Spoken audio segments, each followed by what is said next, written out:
My name is Rebecca Wilson. I am 29 years old, and for the past 2.5 years, I honestly believed I had found my person. I live in a mid-sized city, work as a project manager, and I am the kind of woman people call steady. I pay my bills on time, show up early for meetings, remember birthdays.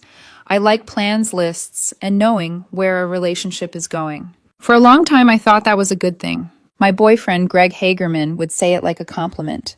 "You keep me grounded, Rebecca," he would murmur, kissing my forehead. "You are my rock."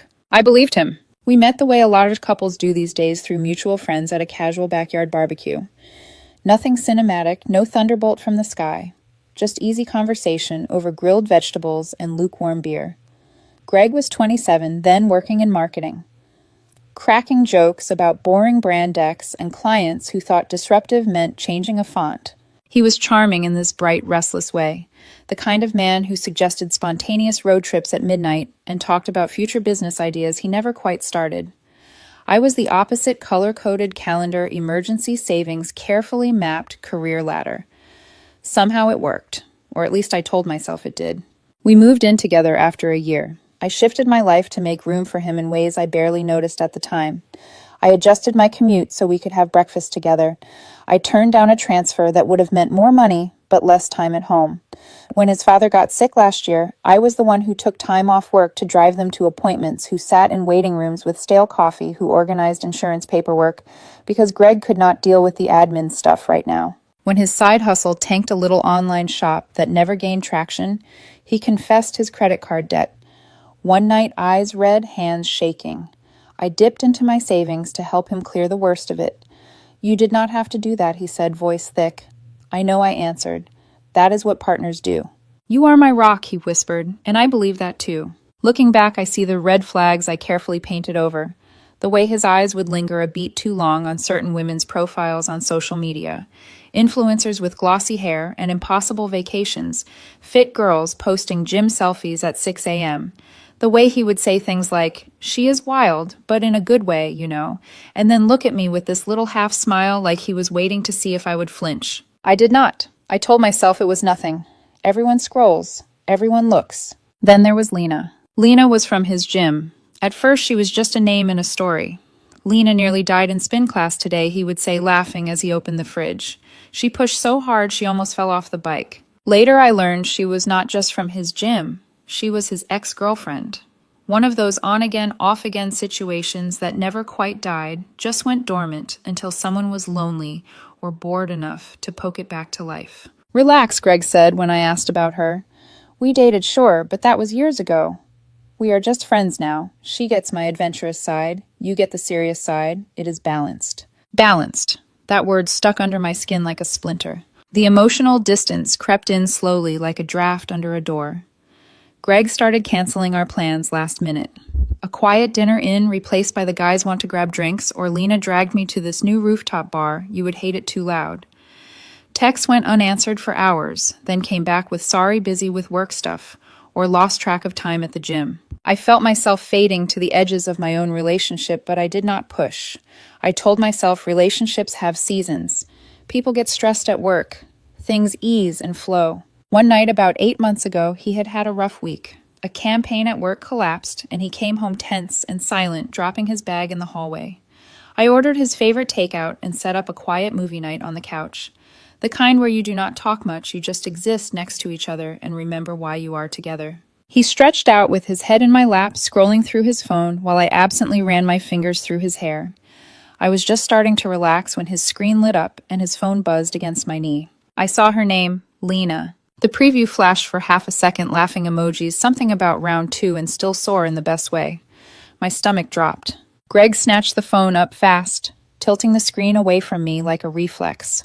"Work stuff," he said too quickly. "Sorry, nothing important." I did not say anything right then. I wanted to trust him. I wanted to believe that work stuff sometimes came with heart emojis and inside jokes from an ex-girlfriend. That night, though, he talked more than he had in weeks. "You know what I love about you," he said suddenly. Eyes on the TV, voice soft. "You are reliable." It sounded like praise, but something in his tone stung. Reliable. Safe. Predictable. All the things marketing decks call not exciting enough. In the weeks that followed, Lena's name started slipping into more of his stories. How she was training for a marathon and convinced him to start long runs on Saturdays.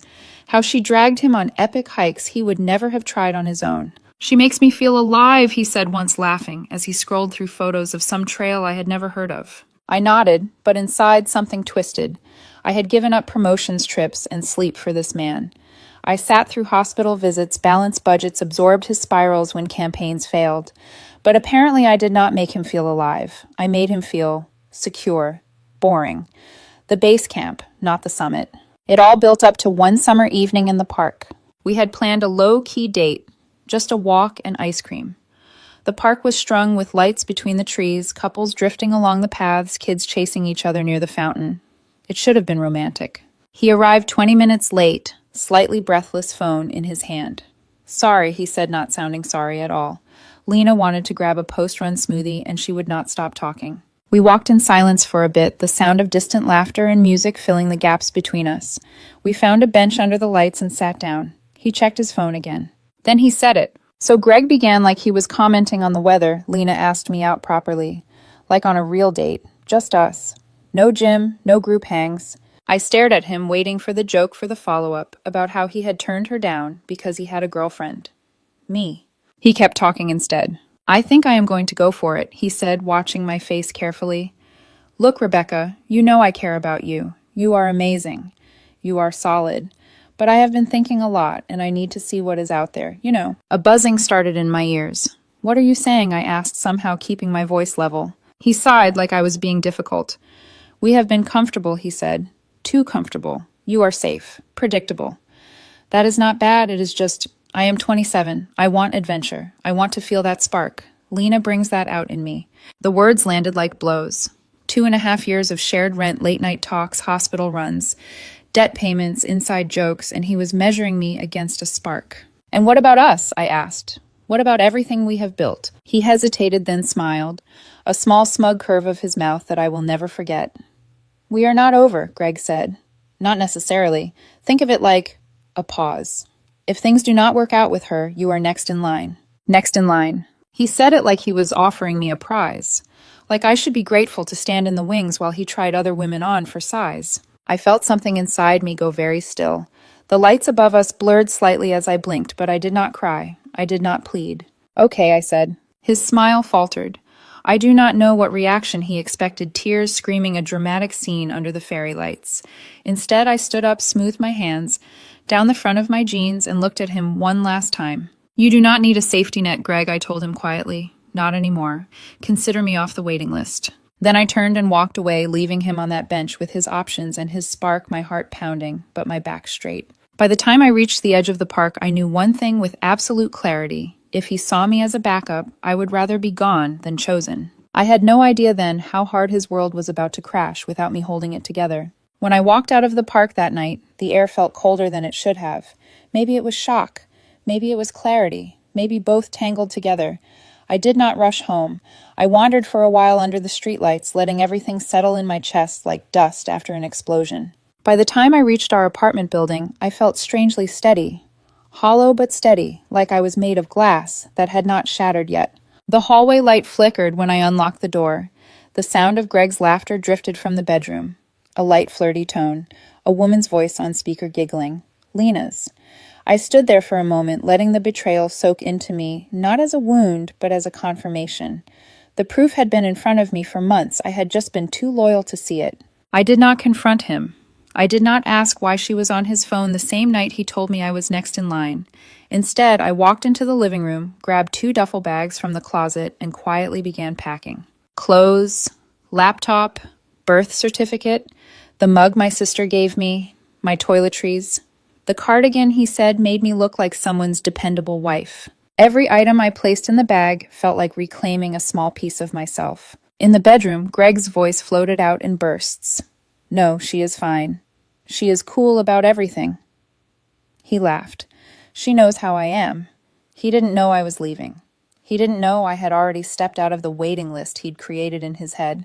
I didn't take anything that wasn't essential. Not the photos, not the books we picked together, not the plant that had somehow survived 2 years on our windowsill. I left the pieces of our shared life exactly where they were because they were his now, not mine. When the bags were zipped, I stood at the kitchen counter and wrote a short note. Rent is paid through the month. Take care. Nothing more, nothing less. I left it beside his half-finished bottle of kombucha. Then I carried my bags out the door, walked past the bedroom where he was still laughing with Lena, and left without looking back. By midnight, I was at my friend Erica's apartment. She opened the door wearing pajama pants and confusion. "Rebecca, are you okay?"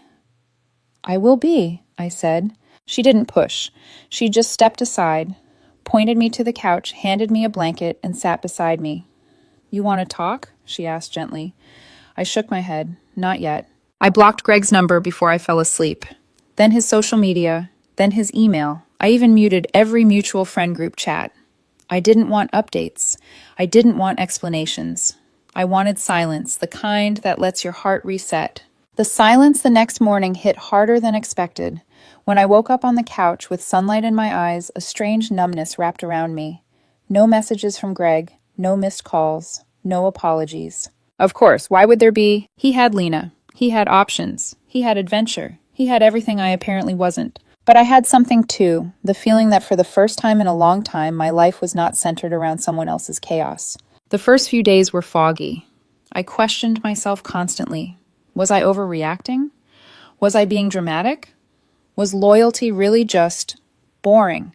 Had I been too stable, too reliable, too much of the woman who paid bills on time, and not enough of the woman who leapt off cliffs for fun? But every time doubt crept in, I remembered his smile, that small, smug smirk, when he said, "If things do not work out with her, you're next in line."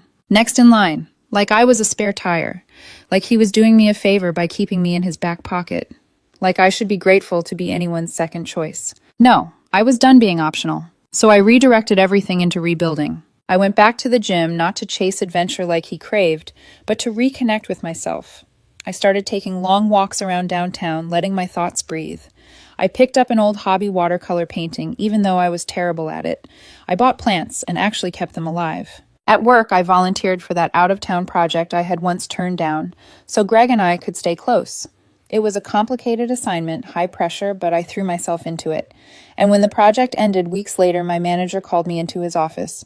"Rebecca, you handled that flawlessly. We're recommending you for a raise." I walked out of that office feeling taller, lighter, as if some invisible weight had slipped off my shoulders. Meanwhile, mutual friends occasionally dropped hints, even though I'd tried to mute everything. "Greg and Lena are official now," someone wrote in a group chat I hadn't been brave enough to leave yet. Another message a week later. "Dude, they're already posting couple selfies." I didn't reply. I didn't even feel the sting I expected. Because here's the thing, no one tells you. When you stop being someone's emotional babysitter, you get your life back. I rented a small studio downtown with tall windows and too much sunlight. I bought a cheap sofa, some shelves, and a fluffy rug that felt absurdly soft under my feet. For the first time, every object in my home was something I chose, not something Greg didn't mind or thought was fine. My friends noticed the difference. "You seem lighter," Erica said one night as we shared dumplings at my new kitchen counter. "I think I am," I admitted. Because the betrayal still hurt, yes. Betrayal always hurts. But the pain was beginning to transform into something else, clarity. Let him chase excitement. Let him chase sparks. Let him chase whatever 5-minute thrill inflated his ego. I was building a life that didn't depend on being anyone's backup plan. What I didn't know was that Greg's so-called adventure was already starting to collapse slowly then, all at once. And soon the consequences of everything he'd chosen would start creeping back toward me. Whether I wanted them to or not. I was not checking up on Greg. Truly, I was not. I had blocked him everywhere, muted our mutual group chats, and avoided anything that could pull me back into the orbit of his chaos. But the city we live in is small, in all the ways that matter. News moves fast, especially when it is messy. And his news was messy. The first sign of his unraveling came through a muted group chat I had forgotten to leave. A preview flashed on my phone screen before disappearing Greg and that girl. Disaster. I ignored it, or tried to. But details have a way of slipping through cracks. Someone at work mentioned casually over lunch that Greg and Lena had taken a weekend trip together. It was supposed to be some adventurous getaway hikes, rooftop drinks, sunrise photos. Instead, Lena's ex-boyfriend showed up at their hotel shouting at Greg in the lobby, accusing him of being a rebound. People filmed it, guests stared. Lena stormed off with her ex, leaving Greg alone with whatever dignity he had left. I did not feel triumphant, just strangely still like watching a storm from behind a window after narrowly escaping it. Days later, Erica told me she had run into a mutual friend who said Greg had started seeing a woman from a poetry cafe, a barista with tattoos, dyed hair, and a free spirit aesthetic the old Greg used to romanticize. Their whirlwind connection lasted 4 days. She told people he was too intense, too clingy, and emotionally draining. Hearing that felt surreal. The man who once called me predictable and safe was now overwhelming women who barely knew him. I ignored the updates, but they kept coming. One evening, a coworker pulled me aside in the break room and said, "Did you hear about Greg at work?" I shook my head, pretending I did not care, even though I braced internally. Apparently, a flirtatious colleague had taken advantage of his emotional spiral, using his interest to secure a coveted project. Once she got what she wanted, she ignored him. He reacted poorly, confronted her, and it sparked gossip throughout the office. Management stepped in. Greg received a formal warning about unprofessional conduct and was reassigned to basic administrative tasks. The same man who once joked that he was too talented for boring desk work was now scheduling meeting rooms and printing agendas. The next wave of chaos came from someone I barely remembered, Greg's ex from college. She had resurfaced in his life and pulled him back into a quiet affair. The problem was that she was married now. Her husband discovered their messages and made her promise to expose everything if he ever cheated again. She posted screenshots online, tagging Greg publicly. Old friends unfollowed him. His reputation, already shaky, took a nosedive. Even I felt the sting of secondhand embarrassment, and I was miles away from the wreckage. I thought that would be the end of it, but his downfall kept spiraling. The last woman he pursued was a match from a dating app. She told him she could get discounted concert tickets, but she needed the money up front. He transferred it. She disappeared. No tickets, no explanation. Some people online laughed about it when they heard the story. It spread faster than I expected. By that point, Greg's life had deflated completely. In a matter of weeks, he had been cheated on, ghosted, used, humiliated, scammed, demoted, and socially abandoned. I heard he had moved back in with his parents because he could not afford the apartment alone. Mutual friends stopped inviting him places, tired of the drama he carried like a storm cloud. The irony was impossible to ignore. He had accused me of being too safe, too boring, too predictable. Yet here he was, drowning in the unpredictable chaos he claimed he wanted. I was not happy about his suffering, but I was no longer grieving him either. What I felt was something quieter, the soft, settling understanding that the life he left me for was never real. It was a fantasy built on adrenaline and ego, and fantasies collapse when reality demands structure. Meanwhile, my own life was beginning to feel rooted again. I had a new apartment drenched in sunlight, each morning shelves filled with books. I finally had time to read weekends, busy with hikes and painting. Work was better than ever. My boss had noticed my dedication to the new project and floated the possibility of a higher leadership role. Friends told me I looked lighter, like I had shed a weight I didn't know I had been carrying. But beneath all that peace, there was something else. A quiet pressure building, like the air before a storm. Because as Greg's life crumbled, I knew the pattern well. He would not stay silent forever. He had lost Lena. He had lost the barista. He had lost the coworker, the married ex, the scammer, the admiration, the job stability, the respect. And in his mind, that left only one thing: me. I could feel it coming, not because I wanted it, but because I knew him. He could not stand the idea of being alone, and he truly believed that no matter what happened, I would always be there. He was wrong, but that would not stop him from trying. The storm was coming. I could feel it in my bones. The first message came on a Wednesday afternoon while I was heating leftovers at work. I had briefly unblocked Greg to handle some forwarded mail from our old apartment complex. It should have taken 5 minutes. Instead, my phone buzzed with his name almost immediately. "Hey stranger, miss our movie nights." My stomach tightened, not from longing, from recognition. This was exactly the tone he used whenever he wanted something. Light, casual, manipulative. I blocked him again without replying. The next day, another message came through email. Come on, Rebecca, don't be like that. We were good together. I deleted it. By Friday morning, the tone shifted completely. Voicemails, long, breathy ones, I refused to listen to, piling up back to back. One text managed to slip through on a platform I forgot to mute. Rebecca, please. I know I messed up. Lena was a mistake.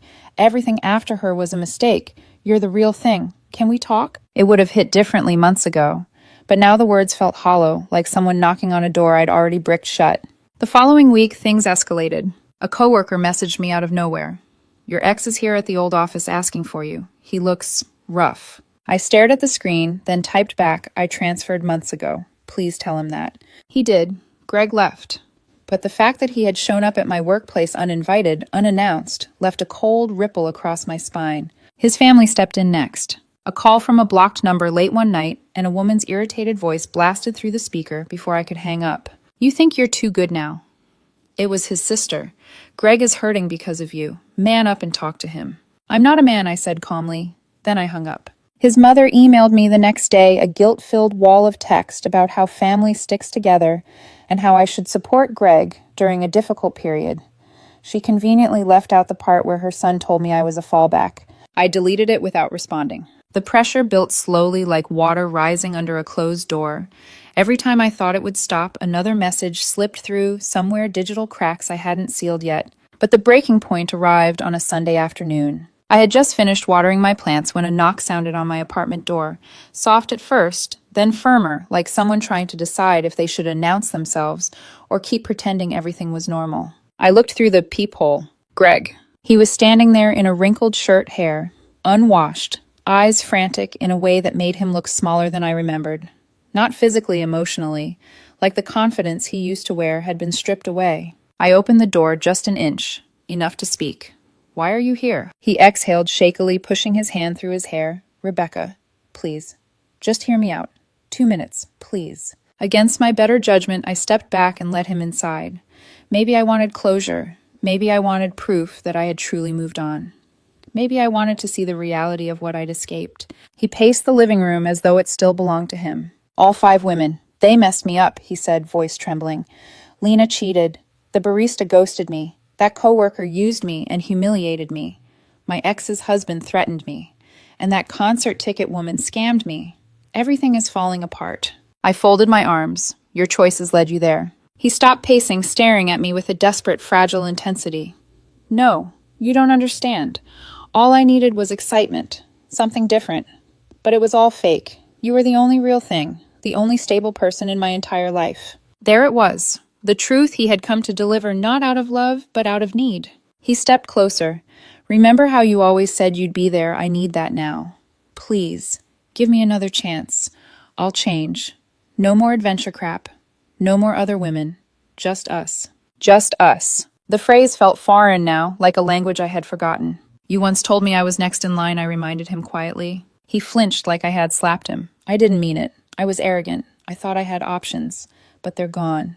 Everyone is gone. That is not my problem, I said. Tears filled his eyes. His voice cracked. Rebecca. Everyone abandoned me. My friends don't answer.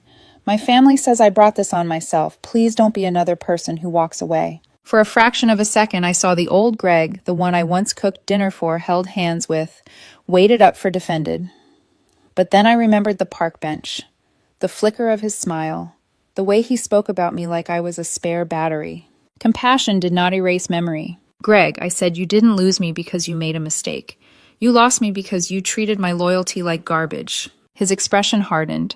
That fragile vulnerability snapped back into bitterness, like a rubber band stretched too far. So that's it, he hissed. You're just heartless now. You think you're too good for me. No, I said calmly. I think I'm good enough for myself. He stared at me, breathing hard, waiting for me to break, to soften, to apologize for protecting my own peace. I didn't. Get out, I said, not cruelly. Just firmly, the way you close a book you finished reading. He lingered a moment longer, searching my face for the woman he used to lean on. But she was gone. He walked out slowly, shoulders hunched, muttering something under his breath. I locked the door immediately. My hand shook, but not from fear, from the adrenaline of freedom. The messages continued after that. Waves of anger, guilt, pleading, manipulation, all ignored. Eventually, I called building security after his sister tried to show up again, shouting nonsense in the hallway. It was exhausting, but something inside me had shifted permanently. He no longer had access to my self-worth. He no longer held the keys to my emotional house. He was noise now, loud, jarring noise, but powerless. I slept soundly that night for the first time in years, because he had finally crossed the line, and I had finally closed the door. Tom's wedding invitation had been sitting on my counter for weeks unopened, except for the RSVP I submitted online without thinking too deeply. I almost backed out the morning of the event. Weddings have a way of stirring up every emotion you thought you'd buried neatly. But I refused to keep shrinking my world because Greg existed somewhere in it. I bought a dress that fit like confidence, curled my hair, put on soft amber perfume, and reminded myself this was not his story anymore. I arrived at the garden venue just before sunset. It looked like something out of a magazine, rows of golden chairs, a reflective pond, soft music floating from hidden speakers, lanterns swaying in the warm breeze. The string lights overhead were eerily similar to the ones in the park, where everything fell apart. Except now I didn't feel like someone waiting to be chosen. I felt like someone who had chosen herself. I came with someone too, Noah Parker. We had met at a hiking event months after I left Greg. Noah wasn't flashy, but he was steady in a way that never belittled me. He valued stability without calling it boring. If Greg was a sparkler that fizzled out quickly, Noah was a steady flame on a winter night, quiet, warm, dependable. He held my hand as we walked in, and I felt grounded instead of anxious. I spotted Greg before he spotted me. He was near the bar, slouched over a drink that looked like it had been refilled too many times. His suit hung loosely on him, as though he had lost weight, and his eyes had that unfocused glassiness I'd come to recognize during the worst moments of our relationship. People weren't flocking around him. They weren't even glancing his way. He looked like a forgotten guest at his own life. He finally noticed me when I laughed at something Noah said. The moment he saw our hands intertwined, his entire posture stiffened. He set his drink down too hard, sloshing liquid over the rim, then wiped his hands on his pants before walking toward us. Noah felt the tension and squeezed my hand gently. "I can step away," he murmured. "I'll be fine," I assured him. He nodded and moved toward a table while I stayed rooted where I stood. Greg stopped a few feet away, forcing a smile that didn't come close to reaching his eyes. "Rebecca," he said, voice hoarse. "Didn't expect to see you here." "I was invited," I replied simply. He swallowed hard, glancing over at Noah before focusing on me again. "Can we talk alone?" he asked. "Just a minute." Noah gave me a supportive look from across the garden. I nodded at him, and he drifted away so Greg and I could speak. Greg exhaled shakily once we were out of earshot. "You look good," he said quietly. "Thank you." He shifted his weight, hands trembling slightly. "Listen, I know I've been a mess," he began, "but seeing you now with him, it hit me hard. I've been thinking a lot. I messed everything up. I threw away the only real relationship I ever had. Everyone I chased after hurt me. They used me. They walked all over me.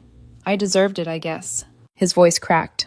"I've been in therapy," he added quickly, like he wanted credit for it. "Trying to fix myself. Trying to understand why I acted the way I did. But Rebecca, the truth is, I want another chance. I want us. I want what we had. I see it all clearly now. You were the right one." There it was, the speech I knew would come. The predictable plea wrapped in regret and embellished with desperation. Another chapter in the same worn-out book. I looked at him for a long moment, letting the lantern light soften the edges of his face. "We have history," he pressed. "That means something, doesn't it? We can rebuild. I can be better." History, as if years of stability and sacrifice automatically translated into obligation. "No, Greg," I said gently. "It doesn't mean what you think it means." His face fell. "That's it," he whispered. "You're just going to throw us away." I met his eyes head on. "You threw us away," I said softly. "I just accepted it." He opened his mouth, but no words came out. I continued steady and calm. "You once told me I was your backup plan. You don't get to come back now and ask me to pretend that never happened. I'm not angry anymore. I don't hate you, but I'm done being anyone's insurance policy." He blinked fast like he was trying not to cry. "So I'm irrelevant to you now?" he asked bitterly. I shook my head. "No, you're just not part of my life anymore." The simplicity of the sentence landed harder than anything else I could have said. He stepped back as if the air between us pushed him away. He looked around at the lanterns, the happy guests, the life moving forward all around him. Then he looked back at me, shoulders sinking under the weight of everything he had lost. So that's it, he whispered. You've really moved on. I have, I said, and I meant it. There was no venom in my voice, no lingering heartbreak, just truth. Greg wiped at his eyes roughly and nodded defeated. Goodbye, Rebecca. Goodbye, Greg. He walked away slowly, blending into the crowd like someone dissolving into background noise. A blur, a memory. Noah returned to my side just as Greg disappeared. You okay? He asked softly. I nodded and slipped my hand into his. Better than okay, I said, ready to enjoy the night. We stood under the lantern lights as the ceremony music began, warm air stirring the leaves above us. I felt calm, light, whole. For the first time in a long time, I realized the story was no longer about losing a man who didn't value me. It was about finding myself and choosing a life where I was never anyone's next in line again.